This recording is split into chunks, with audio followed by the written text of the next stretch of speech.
অরাজক পরিস্থিতি তৈরি করতে চায় ইন্ধনদাতারা। দর্শক, সেনাবাহিনীর পক্ষ থেকে এখন দেশের বিদ্যমান পরিস্থিতি তুলে ধরা হচ্ছে এবং সেখানে তারা বুঝতে পারছে যে এই পরিস্থিতি গত কিছুদিন ঘটে গেল, তার পেছনে ইন্ধনদাতাদের মদদ আছে। তারা বলছে যে এক এক গোষ্ঠী, এক এক ব্যক্তির নানা রকমের ইন্ধন আছে তাদের স্বার্থ উদ্ধারের জন্য। তার মানে হলো পরিষ্কার যে এই ঘটনাগুলো যেগুলি ঘটেছে এ পর্যন্ত, তার পেছনে মদদ আছে, উস্কানি আছে। এটা আকস্মিকভাবে কোনো ক্ষোভ বিক্ষোভের বহিঃপ্রকাশ না, বা স্বতঃস্ফূর্তভাবে কোনো ঘটনা ঘটেনি। বাংলাদেশ সেনাবাহিনীর পক্ষ থেকে বলা হচ্ছে, ইন্ধনদাতারা দেশে অরাজক পরিস্থিতি তৈরি করতে চায়। হয়তো এক একজনের মতলব এক এক রকম, তাদের ব্যক্তিগত ও সামষ্টিক স্বার্থ থাকতে পারে। সাধারণ মানুষের দায়িত্ব হলো ইন্ধনে প্রভাবিত না হওয়া।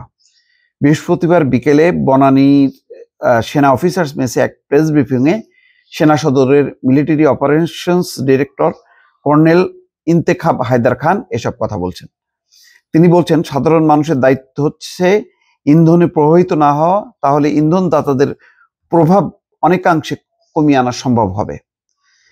সামাজিক মাধ্যমে কোনো ইন্ধনদাতা একটি পোস্ট করার পর সেটি না বুঝেই অনেকে ছড়িয়ে দেন। সেসব ইন্ধনদাতা সোশ্যাল মিডিয়া ব্যবহার করে উদ্দেশ্যপ্রণোদিতভাবে বিশৃঙ্খলা করার চেষ্টা করছে, তাদের বিরুদ্ধে ব্যবস্থা নেওয়া হচ্ছে। তার মানে হচ্ছে সোশ্যাল ইনফ্লুয়েন্সার যারা সামাজিক যোগাযোগ মাধ্যম ব্যবহার করছে, তাদের প্রতি সরকারের নজর এসছে এবং তাদেরকে নজর দেওয়া হচ্ছে। ব্রিফিংয়ে চট্টগ্রাম আদালত এলাকায় গত মঙ্গলবারের বিশৃঙ্খলা নিয়ে প্রশ্ন করা হয়। একজন সাংবাদিক প্রশ্ন করেন, সম্মিলিত সনাতনী জাগরণ জোটের মুখপাত্র চিন্ময় কৃষ্ণ দাস ব্রহ্মচারীকে গ্রেপ্তারের পর থেকে তার অনুসারীরা বিক্ষোভ করছে। চট্টগ্রামে আইন শৃঙ্খলা বাহিনী ও সেনাবাহিনীর সদস্যরা উপস্থিত ছিলেন, তবে এরপরও কেন হত্যাকাণ্ড এড়ানো যায়নি? এর উত্তরে থেকে বলেন, মৃত্যুর ঘটনা অবশ্যই অত্যন্ত বেদনাদায়ক। আমাদের সার্বিক প্রচেষ্টা থাকবে যে কোনো ধরনের মৃত্যু প্রতিরোধ করা। আইন শৃঙ্খলা বাহিনী উপস্থিত না থাকলে সেখানে আরো বড় ঘটনা ঘটতে পারত। সময় মতো পদক্ষেপ নেয়ার কারণেই অনেকটা নিয়ন্ত্রণ করা গেছে। আপনারা জানেন সেখানে বিক্ষোভকারীরা সংখ্যায় কত ছিল, মানে হিউজ পরিমাণ বিক্ষোভকারী ছিল। তারপরেও সেনাবাহিনীর পক্ষ থেকে বলা হচ্ছে, যদি তারা সময় মতো হস্তক্ষেপ না করতো তাহলে একজন আইনজীবী মারা গেছে, কিন্তু তারা যদি নিয়ন্ত্রণটা খুব দ্রুত না করতো তাহলে পরিস্থিতি আরো খারাপ হতো এবং এই হতাহতের সংখ্যা আরো বাড়তো। আরেক প্রশ্নের জবাবে তিনি বলছেন, বর্তমান পরিস্থিতিতে 3 ধরনের গোষ্ঠী রয়েছে। তাদের একটি হলো চিহ্নিত অপরাধী গোষ্ঠী, যাদের কাজই হচ্ছে অপরাধ করা। আরেকটা হচ্ছে ইন্ধনদাতা, তারা উদ্দেশ্যপ্রণোদিতভাবে কাজ করছে। আরেকটা বড় গ্রুপ দেশের সাধারণ মানুষ, যেখানে যেমন সাধারণ ছাত্ররা, গার্মেন্টস সেক্টরের শ্রমিকরা।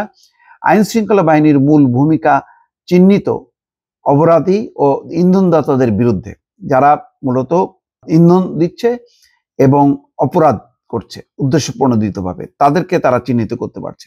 ছাত্ররা যখন কারো ইন্ধনে পরিস্থিতি না বুঝে পথভ্রষ্ট হয়, তখন তাদের বিরুদ্ধে শক্তি প্রয়োগের ক্ষেত্রে আমাদের একটু চিন্তা করতে হয়।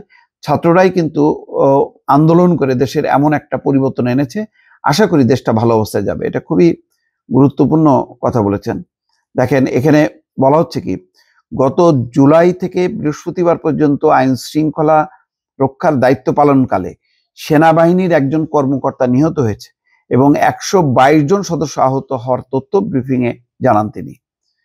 উল্লেখ্য, দায়িত্ব পালনের সুবিধার্থে গত 17 সেপ্টেম্বর সশস্ত্র বাহিনীর ক্যাপ্টেন এবং তদূর্ধ্ব পদবীর অফিসারদের নির্বাহী ম্যাজিস্ট্রেসি ক্ষমতা দেওয়া হয়েছে, যা গত 15 নভেম্বর ফের 60 দিনের জন্য বাড়ানো হয়েছে। তার মানে দর্শক বুঝতে পারছেন যে সেনাবাহিনী এখন ইনভলভ হওয়াতে যেটা হচ্ছে, যে তারা কিন্তু খুব বুঝে বুঝে তারা অপারেশন চালাচ্ছে। তারা বলছে যে হঠাৎ করে কিছু শ্রমিক এবং ছাত্ররা তাদের দাবি দেওয়া নিয়ে তারা নামছে, এটা তাদের হচ্ছে দাবি দেওয়া ভিত্তিক। আর কিছু ঘটনা ঘটছে তারা পরিকল্পিতভাবে। আর একটি ঘটনা ঘটছে যে কিছু ইন্ধনদাতা তারা সোশ্যাল মিডিয়াকে ব্যবহার করছে। 3টা গোষ্ঠী বিশৃঙ্খলা তৈরি করছে। সেই 3টা গোষ্ঠীর মধ্যে প্রথম যে 2টা গোষ্ঠী, সেই 2টা গোষ্ঠীকে তারা মনে করছে যে এটাকে নিয়ন্ত্রণ করা দরকার এবং সেনাবাহিনী বদ্ধপরিকর যে তাদেরকে নির্মূল করা হবে বা তাদেরকে নিয়ন্ত্রণ আনা হবে। দর্শক ভালো থাকবেন, আল্লাহ হাফেজ।